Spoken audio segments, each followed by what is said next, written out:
যে বাংলায় যে সকল পরিযায়ী শ্রমিক বাংলার বাইরে কাজ করছে তাদের বাড়ি ফিরিয়ে এনে এবং তারা যদি নিজেরাও চলে আসে, যারা আসতে পারবে, যারা আসতে চায়, তাদের পুনর্বাসনের জন্য আমরা একটা পরিকল্পনা গঠন করেছি।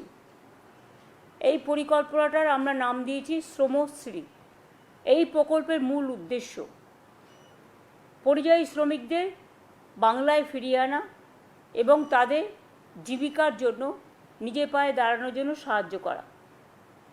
যারা ফিরে আসবেন এককালীন ভ্রমণ সহায়তা সহ আমরা 5,000 টাকা দেব। পুনর্বাসন ভাতা মানে আমরা ফিরে আসার পর 12 মাস মানে 1 বছর নতুন কাজের ব্যবস্থা না হওয়া অবধি প্রতি মাসে তাদের 5,000 টাকা করে দেওয়া হবে।